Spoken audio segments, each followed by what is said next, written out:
नमस्कार। देश और दुनिया की तमाम फटाफट खबरों में आपका स्वागत है। खबरों के लिए आपसे निवेदन कि यदि आपने हमारे चैनल को सब्सक्राइब नहीं किया तो कृपया करके आपके अपने चैनल को सब्सक्राइब कर लें। आप सब्सक्राइब करते हैं तो हमें हिम्मत होती है सही और सच्ची खबरें और उन खबरों को आप तक पहुंचाने की जो मीडिया के द्वारा छुपाई जाती है। तो क्या है आज की बड़ी खबरें?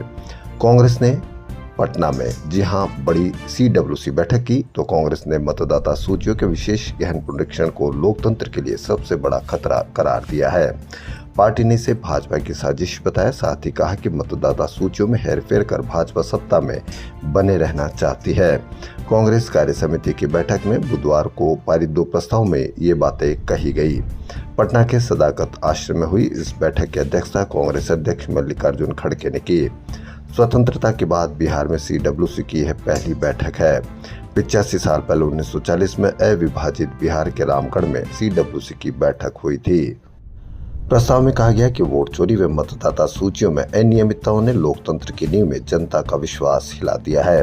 वोट चोरी के खुलासे और लोकतंत्र कमजोर करने के प्रयासों से बहादुरी से लड़ने के लिए CWC ने राहुल गांधी की सराहना की।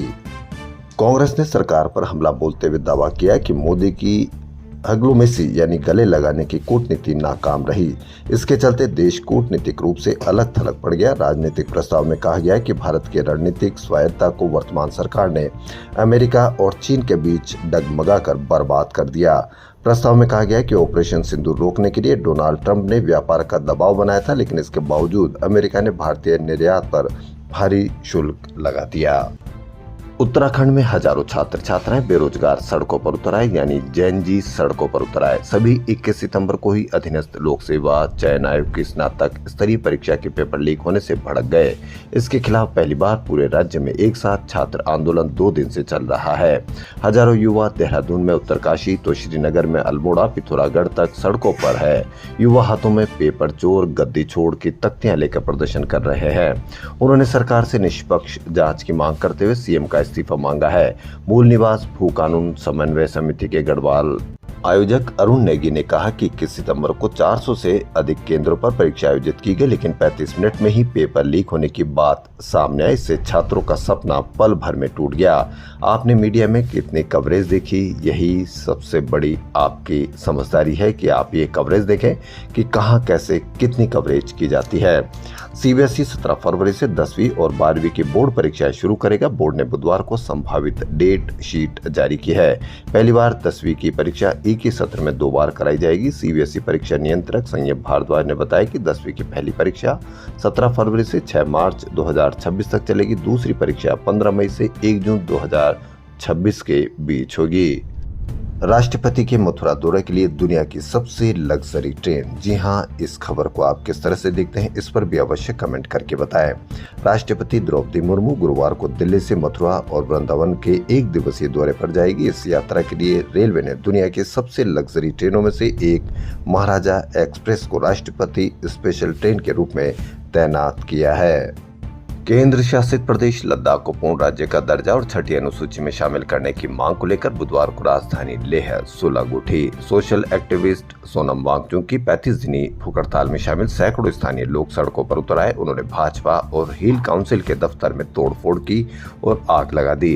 सुरक्षा बलों की गाड़ियां भी जला दी गई। हालात काबू करने के लिए पुलिस ने लाठीचार्ज किया। प्रदर्शनकारियों का दावा है कि पुलिस ने फायरिंग भी की, जिससे 4 लोगों की मौत हो गई और 22 से अधिक पुलिसकर्मियों समेत 59 लोग घायल हैं। इनमें 6 गंभीर हैं। हिंसा बढ़ती देख वांगचुक ने अनशन समाप्त कर दिया और शांति बरतने की अपील की। वहीं लेह प्रशासन ने एहतियातन जिले में कर्फ्यू लगा दिया है। जम्मू कश्मीर और लद्दाख को 2019 में अनुच्छेद 370 हटने के बाद केंद्र शासित प्रदेश बनाया गया था। पूर्ण राज्य के दर्जे के लिए लद्दाख में 4 साल से लेह अपेक्स बॉडी यानी LAB और कारगिल डेमोक्रेटिक अलायंस के सदस्य आंदोलन कर रहे हैं। वांगचुक भी इसी मुद्दे पर अनशन पर है। बुधवार को अनशन का 15वां दिन था, लेकिन आपने मीडिया पर कहीं पर भी इसकी कोई खबर ना देखी होगी, न ही प्रदर्शन की कोई खबर देखी होगी, क्योंकि मीडिया अब आपकी से जुड़ी हुई कोई भी खबर दिखाना ही नहीं चाहता है। मीडिया में किस तरह की खबरें आपको दिखाई जाती है, यही अंतर आपको समझना है।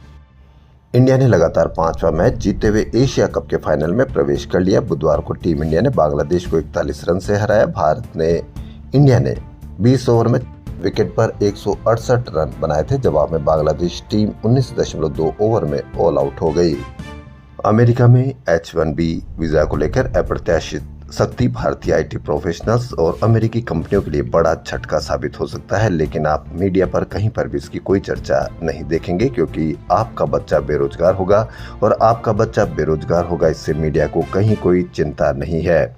JP मॉर्गन के अर्थशास्त्रियों ने चेताया कि H-1B वीजा के लिए $1 लाख यानी लगभग 88 लाख का नया आवेदन शुल्क हर महीने 5500 नौकरियों की बलि ले सकता है।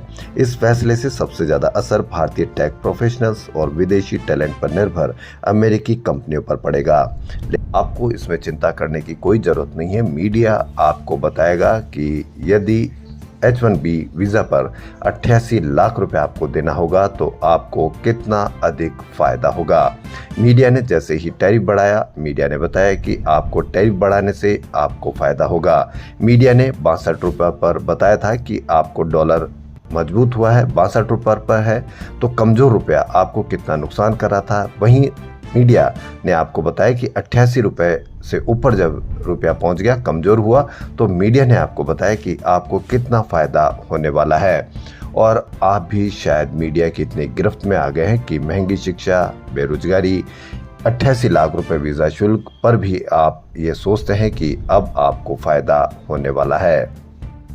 देश और दुनिया की तमाम फटाफट खबरों में फिलहाल इतना ही। यदि आपको देश और दुनिया की तमाम फटाफट खबरें पसंद आ रही तो आपके अपने चैनल को सब्सक्राइब कर लें। धन्यवाद।